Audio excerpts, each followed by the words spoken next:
ہمیں بیان کیا حماد بن زید نے، وہ کہتے ہمیں بیان کیا ابو جبرہ نے، وہ کہتے میں نے ابن عباس رضی اللہ عنہ کہتے ہیں سنا قدیم وفد عبد القیس، عبد القیس کا وفد آیا نبی صلی اللہ علیہ وسلم کے پاس، فقالوا بس انہوں نے کہا یا رسول اللہ صلی اللہ علیہ وسلم، اللہ کے رسول صلی اللہ علیہ وسلم، ان هذا الحي من ربیعہ، بے شک یہ جو قبیلہ ہے نا ربیعہ، قد حالت بیننا و بینک کفار مضارہ، اس قبیلہ ربیعہ کے درمیان اور آپ کے درمیان مضر قبیلے کے کفار ہیں، ولسنا نخلص الیک الا فی الشہر الحرام، اور ہم نہیں پہنچ سکتے آپ کی طرف مگر حرمت والے مہینوں میں، امرنا بشیء، ہمیں کوئی ایسی چیز کا حکم دیجیے، ناخذہ عنک، جس کو ہم آپ کی طرف سے لے جائیں، وندعو الیہ من وراءنا، اور ہم اس کی طرف دعوت دیں اس کو جو ہمارے پیچھے ہے، قال آمرکم باربع وانہاکم عن اربع، آپ نے فرمایا میں تمہیں 4 چیزوں کا حکم دیتا ہوں اور 4 چیزوں سے روکتا ہوں، الایمان باللہ، ایک اللہ پر ایمان، و شہادت اللہ الہ الا اللہ، اور گواہی دینا کہ اللہ کے سوا کوئی معبود نہیں، و اخذ بیدہ ہکذا، اور آپ نے گرہ بنائی اپنے ہاتھ کے ساتھ اس طرح ایک ہو گیا، و اقام الصلاۃ، اور نماز قائم کرنا، و ایتاء الزکاۃ، اور زکات دینا، و ان تعدوا خمس ما غنمتم، اور یہ کہ تم خمس ادا کرو اس سے جو تمہیں مال غنیمت ملے، وانہاکم عن الدباء، اور میں تم کو روکتا ہوں تم کو کدو کے برتن سے، والحنتمی، اور سبز رنگ کے برتن سے، والنقیر، اور کھجور کے تنے کے سے بنے ہوئے برتن سے، والمزفت، اور تارکول کے برتن سے، وقال سلیمان و ابو النعمان عن حماد، ابو سلیمان اور ابو النعمان دونوں حماد سے اس کو بیان کرتے ہیں، ان کے لفظ ہیں الایمان باللہ، اللہ پر ایمان لا، و شہادت اللہ الہ الا اللہ، اور گواہی دینا کہ اللہ کے سوا کوئی معبود نہیں، یعنی واو وطف نہیں ہے۔ اس حدیث کا مطلب تشریح تفصیلاً پیچھے گزر چکی ہے کتاب الایمان کے اندر، لیکن یاد دہانی کے لیے تھوڑی سی اس کی وضاحت۔ عبد القیس ایک قبیلہ تھا، اس کی ایک شاخ ہے ربیعہ، ربیعہ قبیلے سے ہے یہ نبی صلی اللہ علیہ وسلم کے پاس آئے اور آ کر آپ کو کہنے لگے اللہ کے رسول صلی اللہ علیہ وسلم، ہمارے اور آپ کے درمیان ایک خطرناک قبیلہ آباد ہے، وہ قبیلہ ہے مضر۔ مضر قبیلہ جو تھا یہ ایسا قبیلہ تھا گزرنے والے قافلوں کو لوٹ لیتا،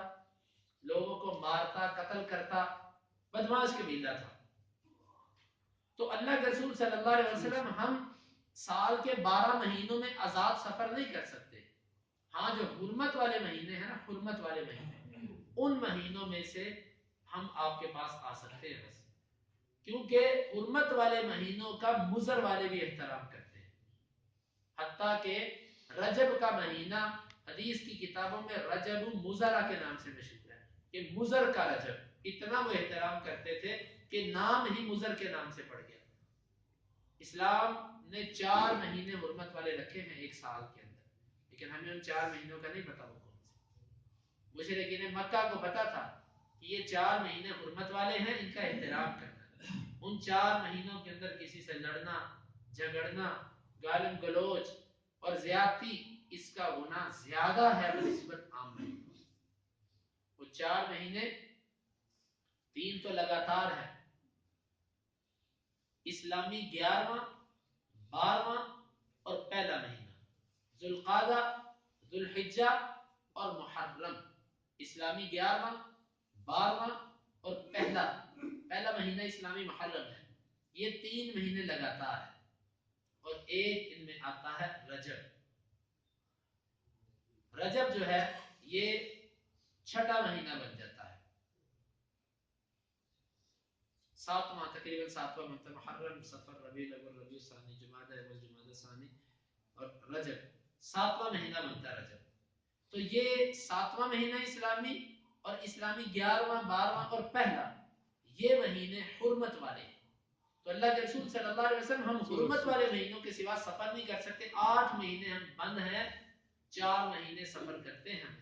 بس، اور رجب کے اندر بھی جو سفر ہوتا ہے وہ چھوٹا سفر ہوتا ہے، کیونکہ وہ کون سے گاڑیوں کے سفر ہوتے تھے، بعض دفعہ کسی علاقے کو نکلے تو مہینے سے زیادہ وقت لگ جاتا تھا، تو لہذا ان کا سفر جو ہوتا تھا وہ 3 مہینوں میں ہوتا تھا، ذوالقعدہ ذوالحجہ، بلکہ ان دو میں، اور اکثر اوقات ایسے ہوتا تھا کہ ذوالحجہ کے حج کے موقع پر اعلان کر دیا جاتا تھا کہ اس دفعہ محرم ذوالحجہ کے بعد نہیں ہوگا، اسلامی پہلا مہینہ اس دفعہ محرم نہیں ہوگا، محرم کو اس دفعہ ہم تیسرے مہینے پہ لے جائیں گے، کیوں؟ بس ہم نے فلاں قبیلے سے لڑائی کرنی ہے، یہ ہمارا یہ مسئلہ ہے، اپنی خواہش کی خاطر وہ اسلامی مہینوں کو بھی بدل دیا، گویا کہ 2 مہینے ان کے پاس لگاتار ہوتے تھے، ذوالقعدہ اور ذوالحجہ، محرم کبھی ہوتا تھا اور کبھی نہیں ہوتا تھا، حج کے موقع پر وہ کبھی کبھار اعلان کر دیتے بھئی اس دفعہ پہلا مہینہ اسلامی سال کا محرم نہیں ہوگا، یہ ان کا طریقہ تھا، تو اللہ کے رسول صلی اللہ علیہ وسلم آپ کے پاس نہیں آ سکتے، ہمیں دو ٹوک بات بتلائیے کہ وہاں پر رہ کر ہم عمل کرتے رہیں، آپ صلی اللہ علیہ وسلم نے فرمایا ٹھیک، میں تمہیں 4 چیزوں کا حکم دیتا ہوں اور 4 چیزوں سے روکتا ہوں، 4 چیزوں میں پہلی چیز اللہ پر ایمان، شہادت ہے، جو اللہ پر ایمان لائے گا ضروری ہے کہ وہ محمد رسول اللہ صلی اللہ علیہ وسلم پر بھی ایمان لائے، یہ کیسے ہو سکتا ہے کوئی بندہ کہ میں اللہ کو مانتا ہوں اور اللہ کہے کہ میں نے محمد صلی اللہ علیہ وسلم کو رسول بنایا اور وہ کہے میں نہیں مانتا، یہ تو ہو ہی نہیں سکتا،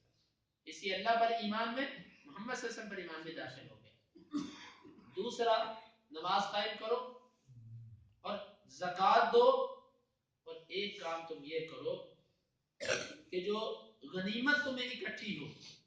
مال غنیمت، اس کا 5واں حصہ اللہ کے رستے میں دو، مال غنیمت کا اصول یہ ہے، دشمن سے کافر سے لڑائی کے بعد جو مال حاصل ہوتا ہے فتح کے بعد، اس مال کو کہتے ہیں مال غنیمت، اس مال غنیمت کا اصول یہ ہے کہ اس کے 5 حصے کیے جاتے ہیں، 5واں حصہ جو ہوتا ہے یہ اللہ اور اس کے رسول کا ہوتا ہے، اللہ اور اس کے رسول کا مطلب یہ ہے کہ جہاں پر رسول اللہ صلی اللہ علیہ وسلم چاہیں اس کو اپنی مرضی سے خرچ کریں، وہ اپنے کسی رشتہ دار کو دیں، وہ خود رکھیں، وہ بیت المال میں جمع کروا دیں، وہ غرباء فقراء میں دے دیں، ان کی مرضی ہے، ایسا کبھی نہیں ہوا تھا کہ رسول اللہ صلی اللہ علیہ وسلم نے اس کو اپنے لیے محفوظ کیا ہو، آپ اپنی ضرورت اس میں سے لیتے، باقی آپ غرباء فقراء کے اندر تقسیم کر دیا کرتے تھے، یہ آپ کی عادت مبارک تھی، ذخیرہ اندوزی آپ کی عادت نہیں تھی۔ اب خمس کا کیا حکم ہے؟ اب کا خمس جو ہے وہ حکومت وقت کے پاس ہے، بیت المال کو جائے گا خمس، اور باقی جو 4 حصے ہیں یہ لشکر کے اندر تقسیم ہوگی، اس کی تقسیم اس طرح ہوگی کہ جس کے پاس تو سواری ہے، گھوڑا ہے، سواری ہے، اس کو ملیں گے 3 حصے، ایک حصہ اس کا اور 2 حصے اس کی سواری کے، اور جو پیدل ہے اس کو ملے گا 1 حصہ، کیونکہ جس کو 3 حصے ملے اس کو 2 حصے اس کی سواری کے ملے ہیں، اپنا اس کو 1 حصہ ملا ہے، تو یہ طریقہ ہے مال غنیمت کی تقسیم کا، تو فرمایا کہ تم نے مال غنیمت، اگر تم کسی کافر سے لڑتے ہو تمہیں مال ملتا ہے تو تم نے یہ کرنا ہے کہ اس میں سے غنیمت جو ہے نا، مال غنیمت میں سے 5واں حصہ ہمیں پہنچانا ہے، یہ حق ہے، تو اب کے دور میں خمس کس کو دیا جائے گا، کہاں جمع ہوگا؟ اب کے دور میں بیت المال کے اندر جمع ہوگا، اور باقی جو ہے وہ تقسیم کر دیا جائے گا، فرمایا کہ تم خمس دینا، اور یہ حدیث اختصار کے ساتھ ذکر ہے، اس کی پیچھے تشریح ویسے تفصیل میں گزر چکی، آپ نے فرمایا پھر 4 چیزوں سے میں تم کو روکتا ہوں، یہ 4 قسم کے برتن تھے جن کو عرب لوگ استعمال کیا کرتے تھے، پہلا حنطب، سبز رنگ کا مٹکا، سبز رنگ کا مٹکا، غالباً اس کے اوپر انہوں نے کوئی لیپ کیا ہوتا تھا سبز رنگ کا، اور دوسرا آپ نے فرمایا کہ الدبا، دبا کدو کا بنایا ہوا برتن، کدو کو اندر سے نکال لیا، اس کا جو چھلکا ہوتا ہے اس کا برتن، پیالہ سا، یا اس کو وہ تھوڑا سا اوپر سے کاٹ کے اوپر سے تھوڑا سا سوراخ رکھا اور باقی اندر سے خالی کر دیا، یہ ان کا کوئی مخصوص طریقہ ہوتا ہوگا، اور تیسرا برتن آپ نے فرمایا النقیر، یعنی کہ کھجور کا تنا جو ہوتا ہے نا، تنا اس کی جڑ، وہاں کی لکڑی لیتے تھے اور اس کا وہ اندر سے کھوکھلا کر کے اس کو ایک گڑا نما، پیالہ نما برتن بنا لیتے تھے، اور چوتھا برتن آپ نے فرمایا المزفت، وہ برتن جس پر تار کول، لک وغیرہ کا لیپ کیا ہو، یہ 4 قسم کے برتنوں کو تم نے استعمال نہیں کرنا. یہ کیوں منع فرمایا آپ صلی اللہ علیہ وسلم نے؟ اس لیے کہ عرب لوگوں کی عادت تھی کہ وہ نبیذ بنایا کرتے تھے. نبیذ کیا ہوتی ہے؟ نبیذ یہ ہوتی ہے کہ پانی کے اندر آپ کھجورے ڈال دیں رات کو، صبح تک یا ایک دن تک آپ دیکھیں گے کہ وہ کھجورے پانی کے اندر گھل گئی ہیں اچھی طرح. آپ ان کو ایسے اپنی انگلیوں کے ساتھ مسلیں گے، وہ خالی پھوک رہ جائے گا، سارا اس کا جو اثر ہے وہ پانی کے اندر مل جائے گا. اب وہ ایک بڑا عمدہ قسم کا شربت بن جاتا ہے. عرب لوگوں کی یہ خاص مشروب تھا. جب تک یہ مصنوعی چیزیں نہیں آئی تھی اس وقت تک لوگ ان دیسی ٹوٹکوں پر چلتے تھے جو طاقتور بھی تھے. اب یہ جو نبیذ ہے یہ ٹھنڈی بھی ہوتی ہے اور طاقتور بھی ہوتی ہے. یہ نبیذ کھجور کی بھی بنتی ہے، یہ کشمش، میوہ، اسی طرح منقع، ان چیزوں کی بھی وہ بنا لیا کرتے تھے. یعنی خشک انجیر کی بھی بن سکتی ہے. یعنی اس کو وہ اچھی طرح پانی میں وہ پورا پھوک ہو جاتا تھا، خالی ہو جاتا تھا، وہ ایک بڑا لذیذ قسم کا شربت بن جاتا تھا. اس کو وہ پیتے تھے. لیکن اس کے لیے ضروری ہے کہ یہ زیادہ دیر تک اس میں نہ رہے. مثلا اگر 3 دن تک یہ اس میں پڑا رہتا ہے، اس سے اوپر چلا جاتا ہے اگر یہ، تو یہ شراب بن جائے. تو یہ جو برتن تھے، ان برتنوں کے جو مسام تھے وہ بند تھے. جس طرح کسی گھڑے کو لے کر اوپر سے لیپ کر دیا جائے کسی چیز سے، اس کے مسام اب بند ہو گئے. اب کوئی ہوا، کوئی چیز اندر نہیں جا سکتی. تو گویا کہ ان کے مسام بند تھے، ان کے اندر کوئی چیز نہیں جا سکتی. تو ان کے اندر جو سرکہ وغیرہ ان کو بنانے کی عادت تھی، نبیذ بنانے کی ان کو عادت تھی، یہ وہ بڑی جلدی شراب بن جاتا تھا. آپ نے فرمایا تم نے یہ 4 برتن استعمال نہیں کرنے، کیونکہ عام طور پر باقی برتنوں کی بنسبت ان برتنوں میں جو نبیذ ہوتی ہے، جو سرکہ ہوتا ہے، وہ بڑی جلدی شراب بن جاتا ہے. تو تم نے یہ برتن نہیں استعمال کرنا. یہ آپ صلی اللہ علیہ وسلم نے شروع میں ان کو منع کیا تھا، لیکن یہ ممانت منسوخ. ایسے برتن اب تو ہیں نہیں، لیکن اگر مل بھی جائیں تو ان میں ممانت نہیں ہے. اس کی وجہ یہ تھی کہ وہ لوگ ان کو معمول کے مطابق استعمال کرتے تھے اور ان میں شرابیں ہی پہلے سے بنا کرتی تھی. تو آپ صلی اللہ علیہ وسلم نے وہ ان کی عادت ختم کرنے کے لیے اس وقت فرمایا تھا کہ تم نے یہ برتن استعمال نہیں کرنا. ان 4 چیزوں سے میں تم کو روکتا ہوں. اور امام بخاری فرماتے ہیں کہ سلیمان اور ابو نعمان نے جب حماد سے بیان کیا تو انہوں نے حجاج کی موافقت کی، صرف انہوں نے ایک واو اس وقت بیان نہیں کیا. آپ اندازہ کریں محدثین کی دیانت کا. حدیث بیان کرتے وقت ایک نے واو بولی ہے اور ایک نے واو نہیں بولی. مثلا ایک نے کہا وشہادت اور ایک نے کہا شہادت. وہ اتنا بھی بتاتے ہیں کہ فلاں راوی نے واو بولی تھی اور فلاں نے واو نہیں بولی. آپ اندازہ کریں کس قدر حدیث رسول کو بیان کرنے میں محتاط تھے صحابہ محدثین. آج اگر اٹھ کر کوئی کہتا ہے کہ یہ اجمی سازش ہے، یہ صحابہ کرام نے اپنے پاس سے حدیثیں، تابعین نے اور محدثین نے اپنے پاس سے حدیثیں گھڑی ہیں، نعوذ باللہ، وہ یقیناً ایک کفر یا کلمہ اپنے منہ سے کہتا ہے. اسی سے متعلقہ ایک حدیث. اچھا، اس میں امام بخاری کا استدلال کیا ہے؟ امام بخاری کا استدلال زکوٰۃ سے ہے. وَإِيتَاءِ الزَّکَاۃ، آپ نے حکم دیا 4 چیزوں کا، ان میں زکوٰۃ بھی ہے. اور جس چیز کا آپ حکم دیں وہ واجب ہوتی ہے، اور باب بھی یہ ہے کہ زکوٰۃ کا واجب ہونا. اور اسی طرح زکوٰۃ کے واجب ہونے کے استدلال امام بخاری رحمہ اللہ نے ایک اور حدیث سے کیا. وہ حدیث یہ ہے کہ امام بخاری کہتے ہیں ہمیں بیان کیا ابو الیمان الحکم بن نافع نے، وہ کہتے ہیں ہمیں خبر دی شعیب بن ابی حمزہ نے، وہ زہری سے، وہ کہتے ہیں ہمیں بیان کیا عبید اللہ بن عبداللہ بن عتبہ بن مسعود نے کہ بے شک ابو ہریرہ کہتے ہیں لما توفی رسول اللہ صلی اللہ علیہ وسلم، جب اللہ کے رسول صلی اللہ علیہ وسلم فوت کر دیے گئے، وکان ابو بکر رضی اللہ عنہ، اور ابو بکر رضی اللہ عنہ تھے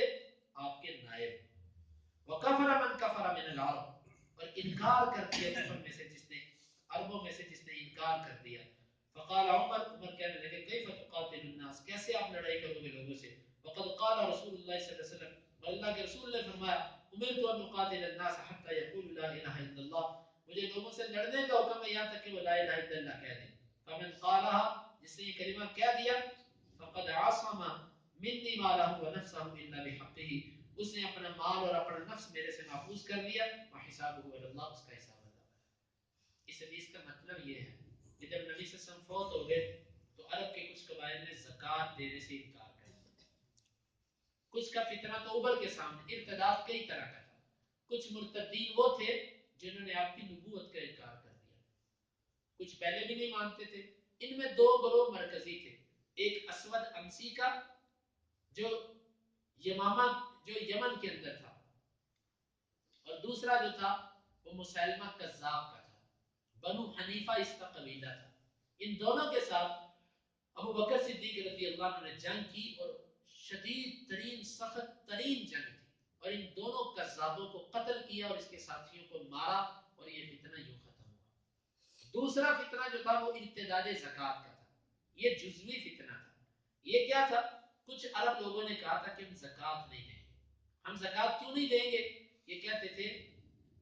ان کا ایک غلط استدلال تھا، وہ یہ تھا کہ یہ سمجھتے تھے کہ زکوٰۃ لینا صرف نبی صلی اللہ علیہ وسلم کا خاصہ تھا، کیونکہ اللہ نے قرآن میں فرمایا خود من اموالہم صدقہ، نبی آپ ان کے مالوں سے صدقہ لو۔ وہ کہتے تھے یہ اللہ کے نبی کو خطاب ہے، امت کو خطاب نہیں ہے، لہذا زکوٰۃ لینا صرف نبی کا کام تھا، نبی فوت ہو گیا زکوٰۃ ختم ہو گئی۔ ابو بکر صدیق رضی اللہ عنہ نے کہا کہ واللہ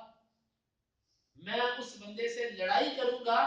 کہ جو بندہ نماز اور زکوٰۃ میں فرق کرے، حتیٰ کہ اگر کسی کی زکوٰۃ میں زکوٰۃ بنتی تھی اس میں سے وہ اونٹ کی ایک رسی بھی روکے گا تو میں اس پر بھی اس سے جا کے لڑائی کروں گا، میں لوں گا زکوٰۃ، چونکہ یہ اسلام کے بنیادی ارکان میں سے ہے۔ عمر رضی اللہ عنہ اس وقت ان سے کہا کہ ابو بکر آپ ان سے کیسے لڑائی کرو گے، وہ لا الہ پڑھتے ہیں، اور اللہ کے رسول نے فرمایا جس نے لا الہ پڑھ لیا اس نے اپنا مال اور جان میرے سے محفوظ کر لی، آپ ان سے کیسے لڑو گے؟ تو ابو بکر صدیق رضی اللہ عنہ فرمایا نہیں، اس سے نماز اور زکوٰۃ میں فرق کیا، میں اس سے لڑوں گا۔ عمر رضی اللہ عنہ کہتے ہیں بعد میں اللہ تعالیٰ نے میری بھی شرح صدر کر دی، تو ابو بکر رضی اللہ عنہ ان سے لڑائی کی۔ اس سے معلوم ہوا صرف لا الہ پڑھنے سے تو مسلمان نہیں ہوتا، لا الہ تو وہ پڑھتے تھے، نماز بھی پڑھتے تھے، نماز کا بھی انکار نہیں کیا، ایک زکوٰۃ کا انکار کیا۔ معلوم ہوا کہ اسلام کی ضروریات میں سے اگر کوئی کسی ایک چیز کا بھی انکار کر دے تو وہ کافر ہے۔ لہذا جو لوگ یہ کہتے ہیں مرزئی یا بعض لوگوں کا نام لے کر کہتے ہیں وہ کلمہ بھی پڑھتے ہیں، وہ نماز بھی پڑھتے ہیں، وہ روزہ بھی رکھتے ہیں، وہ یہ سارے معاملات کرتے ہیں، ان کو کافر کیوں کہا جاتا ہے؟ تو اس حدیث سے ہمیں معلوم ہوا اسلام کی بنیادی چیزیں، اسلام کی ضروری چیزیں جن پر اسلام کی عمارت قائم ہے، ان میں سے کسی ایک چیز کا بھی کوئی انکار کر دے وہ دائرہ اسلام سے نکل جاتا ہے۔ اس طرح کے صرف ایک زکوٰۃ کا انکار کرنے کی وجہ سے ابو بکر رضی اللہ عنہ سے لڑائی کی، اور آج کے دور میں اگر کوئی زکوٰۃ کا انکار کرتا ہے تو وہ کافر ہے، اسلام کے اجزاء میں سے کسی کا ایک کا انکار کرتا ہے وہ کافر ہے۔ لہذا کسی کے صرف کلمے کو نہیں دیکھا جائے گا، کسی کی صرف نماز کو نہیں دیکھا جائے گا، دیکھا جائے گا کہ یہ اسلام کے کسی بنیادی رکن کا انکار تو نہیں کر رہا۔ ایک بندہ توحید کو مانتا ہی نہیں ہے، اللہ تعالیٰ کی صفات اس کی اختیارات مخلوق کے اندر تقسیم کرتا ہے اور نماز بھی پڑھتا ہے، لا الہ بھی پڑھتا ہے، یہ مسلمان نہیں کہلا سکتا۔ تو یہ اس حدیث سے یہ معلوم ہوا کہ صرف لا الہ پڑھنے سے کوئی بندہ مسلمان نہیں ہو جاتا۔ پھر فرمایا کہ جب تک وہ لا الہ نہ کہہ دے، جب وہ کہہ دیں گے تو ان کا مال اور ان کی جان میرے سے محفوظ ہوگی، مگر اس کے حق کے ساتھ۔ حق کیا ہے؟ مسلمان کا خون نہیں قتل کیا جا سکتا مگر تین وجوہات سے۔ مسلمان کو قتل نہیں کیا جا سکتا۔ نمبر ایک، وہ شادی شدہ ہونے کے باوجود زنا کر لے، اس کو رجم کیا جائے گا۔ نمبر دو، کہ وہ کسی کو قتل کر دے تو قصاص کے اندر اس کو قتل کیا جائے گا۔ اور نمبر تین، وہ اپنے دین سے پھر جائے، مرتد ہو جائے تو اس کو قتل کیا جائے گا۔ ان تین صورتوں کے سوا کسی مسلمان کو قتل کرنا جائز نہیں۔ مرتد ہو جائے، کسی کو قتل کرے بدلے میں اس کو قتل کیا جائے، اور شادی شدہ ہے اس کے باوجود اس سے زنا کیا تو رجم کیا جائے گا۔ یہ ہے الا بحق ہی کا مطلب۔ تو کلمہ پڑھنے سے، نماز پڑھنے سے جان محفوظ، اور زکوٰۃ دینے سے مال محفوظ۔ تو یہ وحسابہ علی اللہ، ہم اس کے ظاہر کو دیکھیں گے۔ اوپر سے کوئی کلمہ بندہ پڑھ دے نا تو ہم یہ نہیں کہیں گے اس نے اوپر سے پڑھا، یہ پورا منافق ہے اندر سے، نہیں، ہم اس کے ظاہر کو دیکھ کے اس کو چھوڑ دیں گے۔ وحسابہ علی اللہ، اس کے دل کا معاملہ اللہ کے سپرد ہے کہ یہ کیسا ہے کیسا نہیں ہے، اس کا یہ معاملہ اللہ تعالیٰ کے سپرد ہے۔ فقال، بس آپ نے فرمایا واللہ لاقاتلن من فرق بین الصلاۃ والزکاۃ، اللہ کی قسم میں ضرور بھی ضرور لڑائی کروں گا اس سے جس نے نماز اور زکوٰۃ میں فرق کیا۔ فإن الزکاۃ حق المال، زکوٰۃ جو ہے یہ مال کا حق ہے۔ واللہ لو منعونی عناقا كانوا يؤدونها، اللہ کی قسم اگر انہوں نے میرے سے ایک جو ہے وہ رسی یا ایک بکری بھی چھوٹی سی روکی میرے سے جس کو وہ دیا کرتے تھے تو میں ان سے لڑائی کروں گا علی منعها اس کے روکنے پر. فقال عمر رضی اللہ عنہ عمر رضی اللہ عنہ کہتے ہیں فواللہ پس اللہ کی قسم ما ہوا الا ان شرح اللہ صدر ابی بکر رضی اللہ عنہ یہ نہیں تھا مگر یہ کہ اللہ نے ابو بکر کا سینہ یہاں پر کھولا تھا فعرفت انه الحق بعد میں سمجھ گیا کہ ابو بکر حق پر ہے ابو بکر سچ کہتے ہیں اگر یہاں پر چھوٹ دی گئی پھر معاملہ آگے نکلتا نکلتا اسلامی کے لوگ ختم کر دیں گے تو یہ ابو بکر رضی اللہ عنہ کا بڑا مضبوط قدم تھا یہاں سے بھی امام بخاری کا استدلال یہ ہے کہ زکوٰۃ فرض ہے واجب ہے اگر فرض نہ ہوتی تو رسول اللہ ابو بکر رضی اللہ عنہ ان سے قتال نہ کرتے اور یہاں سے ان لوگوں کا بھی دائرہ اسلام سے نکلنا معلوم ہوتا ہے جن کے مذہب میں زکوٰۃ نہیں ہے جو لوگ صحابہ کرام کو برا بھلا کہتے ہیں ان کے مالوں میں زکوٰۃ نہیں ہے وہ کہتے ہیں کہ ہم خمس دیتے ہیں زندگی میں ایک دفعہ بھئی خمس تو مال غنیمت سے ہوتا ہے ہر سال مال پر زکوٰۃ ہے لیکن وہ زکوٰۃ نہیں دیتے خود ہی اس حدیث سے ان کا دائرہ اسلام سے نکلنا معلوم ہوا اللہ تعالیٰ سے دعا ہے کہ اللہ تعالیٰ میں کتاب و سنت پر عمل کرنے کی توفیق عطا فرمائے اللهم انفعنا بما علمتنا وعلمنا ما ينفعنا وزدنا علما اللهم اقسم لنا من خشيتك ما يحول بيننا وبين معاصيك ومن طاعتك ما تبلغنا به جنتك ومن اليقين ما تهون به علينا مصائب الدنيا متعنا اللهم بأسماعنا وأبصارنا وقوتنا أبدا ما أحييتنا واجعله الوارث منا واجعل ثارنا على من ظلمنا ولا تجعل مصيبتنا في ديننا ولا تجعل الدنيا أكبر همنا ولا مبلغ علمنا ولا تسلط علينا من لا يرحمنا